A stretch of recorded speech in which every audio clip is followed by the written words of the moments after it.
Hello dear student, welcome to my YouTube channel. आज हम कक्षा 12 भौतिक शास्त्र में ऑब्जेक्टिव क्वेश्चन सीरीज का अध्याय 9 किरण प्रकाश की एवं प्रकाशिक यंत्र से संबंधित कुछ ऑब्जेक्टिव क्वेश्चन पर चर्चा करेंगे। पहला प्रश्न देखते हैं जिसमें सही विकल्प चुनकर लिखना है। जिसका पहला प्रश्न है, छोटा एवं आभासी प्रतिबिंब प्राप्त किया जा सकता है, तो इसका राइट ऑप्शन होगा ऑप्शन बी, उत्तल दर्पण द्वारा। अगला क्वेश्चन देखते हैं, एक प्रकाश किरण किसी दर्पण पर अभिलंबवत आपतित होती है तो परावर्तन कोण का मान होगा, तो इसका राइट ऑप्शन रहेगा 0 होगा, राइट आंसर ए। अगला प्रश्न है, गोलीय दर्पण की फोकस दूरी f तथा वक्रता त्रिज्या में संबंध होता है, तो इसका जो संबंध होता है ये होता है r = 2f। अगला प्रश्न देखते हैं, चौथा, बड़ा एवं आभासी प्रतिबिंब प्राप्त किया जा सकता है, तो इसका राइट ऑप्शन होगा अवतल दर्पण द्वारा। अगला प्रश्न है, अवतल दर्पण से बनी प्रतिबिंब को परतेवर प्राप्त नहीं किया जा सकता है जबकि वस्तु, तो इसका राइट ऑप्शन होगा जब वस्तु होगी ध्रुव और फोकस के बीच होगी। अगला प्रश्न देखते हैं, छठवां, जब प्रकाश किरण विरल माध्यम से सघन माध्यम में प्रवेश करता है तो निम्न में से किसका मान परिवर्तित नहीं होता है, तो परिवर्तित नहीं होती है उसकी आवृत्ति।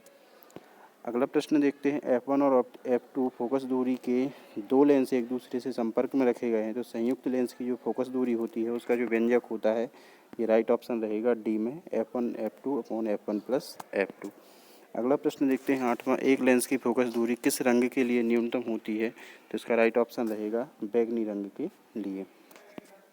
अगला प्रश्न देखते हैं, प्रकाश का रंग ज्ञात किया जाता है, तो इस प्रकाश का जो रंग होता है वो किससे ज्ञात किया जाता है, उसकी आवृत्ति से। नेक्स्ट क्वेश्चन देखते हैं, संयुक्त सूक्ष्मदर्शी में नेत्रिका की फोकस दूरी अभिदृश्य की फोकस दूरी से होती है, तो कैसी होती है, ये उससे अधिक होती है। अगला प्रश्न देखते हैं, 11वां, खगोलीय दूरदर्शी की अभिदृश्य की फोकस दूरी FE तथा नेत्रिका की फोकस दूरी FE है, तो सामान्य समायोजन की स्थिति में उसकी आवर्धन क्षमता होती है, तो आवर्धन क्षमता का जो उसका व्यंजक होता है ये होता है -FE/FE। अगला प्रश्न देखते हैं, 12वां प्रश्न देखें, दूरदर्शी में नेत्रिका की फोकस दूरी अभिदृश्य की फोकस दूरी होती है, तो इसका जो राइट ऑप्शन होगा सी कैसी होती है, कम होती है। दूरदर्शी होती है उसमें नेत्रिका की फोकस दूरी अभिदृश्य की फोकस दूरी से हमेशा कम होती है। ये पिछले साल प्रश्न आया था 2023 में। चलिए अगला प्रश्न देखते हैं, रिक्त स्थानों की पूर्ति करना है, जिसमें पहला प्रश्न लिखा हुआ है, प्रकाश किरण के एक समांगी माध्यम से दूसरे समांगी माध्यम में प्रवेश करने पर उसके मार्ग बदलने की जो क्रिया होती है वो ये कहलाती है प्रकाश का अपवर्तन। अगला प्रश्न देखते हैं, लिखा है कि दो माध्यमों के लिए आपतन कोण की ज्या और अपवर्तन कोण की ज्या के अनुपात को खालिस्तान कहते हैं, तो इसको बोलते हैं अपवर्तनांक।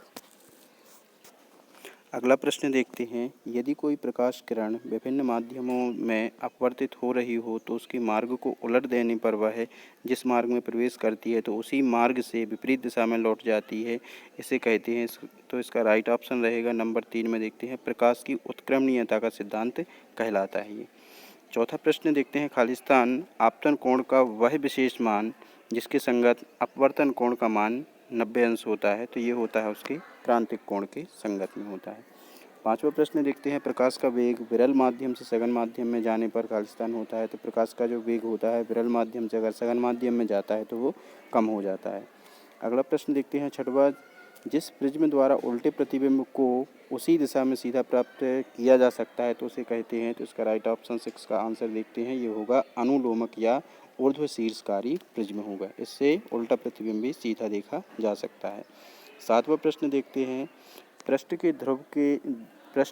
के ध्रुव से प्रथम मुख्य फोकस तक की दूरी को कहते हैं, तो इसका राइट ऑप्शन रहेगा 7वें का प्रथम मुख्य फोकस दूरी। प्रथम मुख्य फोकस दूरी कहलाती है पृष्ठ के ध्रुव से मुख्य फोकस तक की दूरी। आठवां प्रश्न देखते हैं, जिन यंत्रों की सहायता से निकटवर्ती तथा दूरवर्ती वस्तुओं को देखा जाता है तो उन्हें कहते हैं प्रकाशिक यंत्र कहते हैं उन्हें। किसी वस्तु द्वारा नेत्र पर बनाए गए कोण को, जो नेत्र पर जो कोण बनाया जाता है उसको दर्शन कोण कहते हैं वस्तु द्वारा। 10वां प्रश्न है, प्रतिबिंब द्वारा निर्मित दर्शन कोण और स्पष्ट दृष्टि की न्यूनतम दूरी पर रखी वस्तु द्वारा निर्मित दर्शन कोण के अनुपात को सूक्ष्मदर्शी की खालिस्तान कहते हैं, तो ये कहलाती है आवर्धन क्षमता, ये उसका फॉर्मूला भी होता है। 11वां प्रश्न देखते हैं, आवर्धन क्षमता बढ़ाने के लिए दो अलग अलग लेंसों से बने सूक्ष्मदर्शी का उपयोग करते हैं जिसे खालिस्तान कहते हैं, तो इसे कहते हैं संयुक्त सूक्ष्मदर्शी। 12वां प्रश्न है संयुक्त सूक्ष्मदर्शी में जो लेंस वस्तु की ओर होता है उसे अभिदृश्यक लेंस कहते हैं तथा जो लेंस नेत्र की ओर होता है उसे नेत्रिका लेंस कहते हैं।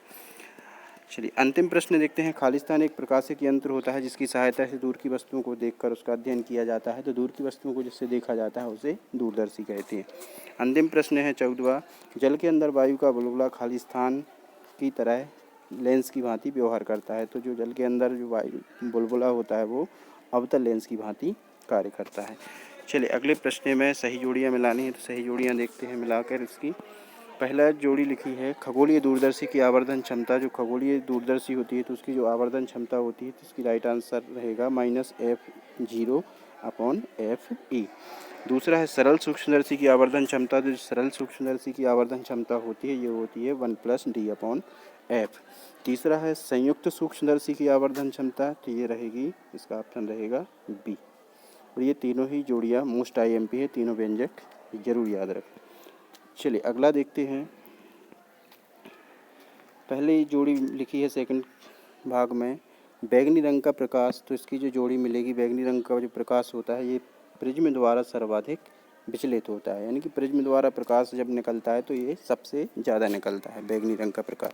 सेकंड है लाल रंग का प्रकाश। तो जो लाल रंग का प्रकाश होता है ये कांच में अधिकतम चाल, मतलब इसकी जो तरंग दैर्घ्य होती है सबसे ज़्यादा होती है, कांच में अधिकतम चाल होती है इसकी।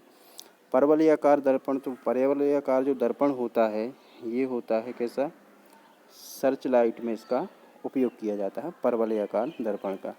उत्तल दर्पण। तो उत्तल दर्पण की जो जोड़ी मिलेगी, उत्तल दर्पण से जो प्रतिबिंब बनता है वो बनता है आभासी एवं छोटा प्रतिबिंब बनता है उत्तल दर्पण से। अवतल दर्पण। तो अवतल दर्पण इसका उल्टा हो जाता है, तो इससे जो प्रतिबिंब बनेगा आभासी बनेगा और उससे बड़ा बनेगा।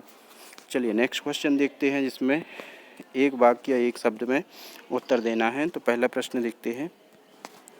यदि किसी दर्पण पर प्रकाश किरण अभिलंबवत आपतित होती है तो परावर्तन कोण का मान होगा। तो जब प्रकाश किरण अभिलंबवत आपतित होगी तो उसका परावर्तन कोण का मान भी 0 होगा, क्योंकि परावर्तित किरण भी अभिलंबवत ही वापस निकल जाएगी। अगला प्रश्न है किसी गोलीय दर्पण से प्रतिबिंब आवर्धित बनता है। तो गोलीय दर्पण से जो प्रतिबिंब आवर्धित बनता है वो बनता है अवतल दर्पण से। किस रंग के प्रकाश के लिए लेंस की फोकस दूरी अधिकतम होती है। तो लेंस की जो फोकस दूरी अधिकतम होती है ये होती है लाल रंग के लिए। गोलीय दर्पण की फोकस दूरी एवं वक्रता त्रिज्या में मोस्ट IMP प्रश्न है ये, जो संबंध होता है F=R/2। अगला प्रश्न है संयुग्मी फोकस किन प्रतिबिंबों के लिए सत्य होता है। तो जो संयुग्मी फोकस होता है ये वास्तविक प्रतिबिंबों के लिए सत्य होता है। छठवां प्रश्न है गोलीय दर्पण को जल में डुबाने पर उसकी फोकस दूरी में क्या परिवर्तन होता है। तो जो गोलीय दर्पण होता है उसको जल में डुबाने पर उसकी फोकस दूरी में कोई परिवर्तन नहीं होता है। सातवां प्रश्न देखते हैं अवतल दर्पण में आवर्धन का मान वास्तविक प्रतिबिंब और आभासी प्रतिबिंब के लिए कैसा होता है। तो इसका राइट ऑप्शन देखते हैं। सातवें का ऑप्शन रहेगा, ये रहेगा सातवां, वास्तविक प्रतिबिंब के लिए ऋणात्मक रहेगा और आभासी प्रतिबिंब के लिए धनात्मक रहेगा। आठवां प्रश्न देखते हैं प्रकाश के अपवर्तन की घटना में उसका कौन सा गुण अपरिवर्तित रहता है। तो प्रकाश अपवर्तन की जो घटना होती है उसमें तो जो आवृत्ति होती है वो अपरिवर्तित रहती है। लेंस की फोकस दूरी लेंस की क्षमता पर किस प्रकार निर्भर करती है। तो लेंस की जो फोकस दूरी होती है लेंस की क्षमता से कैसी होती है, उसकी व्युत्क्रमानुपाती होती है। 10वां प्रश्न देखते हैं कि खगोलीय दूरदर्शी की आवर्धन क्षमता कैसे बढ़ाई जा सकती है। तो खगोलीय दूरदर्शी की आवर्धन क्षमता बढ़ाने के लिए क्या किया जाता है, अभिदृश्यक की फोकस दूरी बढ़ाकर और नेत्रिका की फोकस दूरी को कम किया जाता है, जिससे लेंस की आवर्धन क्षमता बढ़ जाती है। चलिए 11वां प्रश्न देखते हैं किसी झील के तट पर खड़ा मछुआरा झील के भीतर किसी गोताखोर द्वारा तिरछा देखने पर अपनी वास्तविक लंबाई की तुलना में कैसी प्रतीत होती है, छोटा या लंबा। तो उसकी जो वास्तविक होगी वो लंबा दिखाई देगा। चलिए 12वां प्रश्न देखते हैं क्या तिरछा देखने पर किसी जल के टैंक की आभासी गहराई परिवर्तित हो जाती है, यदि हाँ तो आभासी गहराई घटती है अथवा बढ़ जाती है। तो जो आभासी गहराई होती है वो घट जाती है। 13वां प्रश्न देखते हैं यदि कोई वस्तु अवतल लेंस के फोकस पर रखी है तो उसका प्रतिबिंब कहाँ बनेगा। तो यदि कोई वस्तु है जो अवतल लेंस के फोकस पर अगर रखी होगी तो उसका जो प्रतिबिंब बनेगा तो वो बनेगा फोकस पर, प्रतिबिंब फोकस और प्रकाशिक केंद्र के बीच, प्रतिबिंब फोकस और प्रकाशिक केंद्र के बीच बनेगा। 14वां प्रश्न है किस लेंस की क्षमता धनात्मक होती है। तो उत्तल लेंस की क्षमता होती है धनात्मक और दूसरा प्रश्न है किस लेंस की क्षमता ऋणात्मक होती है, तो अवतल लेंस होता है जो उसकी क्षमता ऋणात्मक होती है। 16 प्रश्न देखते हैं, प्रिज्म के अंदर अपवर्तित किरण प्रिज्म के आधार के समांतर कब होती है, तो ये होती है जब उसका न्यूनतम विचलन होता है। 17वां प्रश्न है, प्रिज्म से गुजरने पर किस रंग का विचलन अधिकतम एवं किस रंग का विचलन न्यूनतम होता है, तो 17वें प्रश्न का उत्तर है कि बैंगनी रंग का विचलन सबसे अधिक होता है, क्योंकि प्रिज्म में सबसे ज़्यादा बैंगनी रंग दिखता है और लाल रंग का विचलन सबसे कम होता है। चलिए अगला प्रश्न देखते हैं 18वां, यदि नेत्रिका की फोकस दूरी कम कर दी जाए तो सूक्ष्मदर्शी की आवर्धन क्षमता पर क्या प्रभाव पड़ता है, तो जो सूक्ष्मदर्शी की आवर्धन क्षमता होती है वो बढ़ जाती है। अंतिम प्रश्न है, लेंस की क्षमता का जो मात्रक होता है, तो लेंस की क्षमता मापने का जो मात्रक होता है वो होता है डायोप्टर। वीडियो को अंत तक देखने के लिए बहुत बहुत धन्यवाद। Thank you for watching.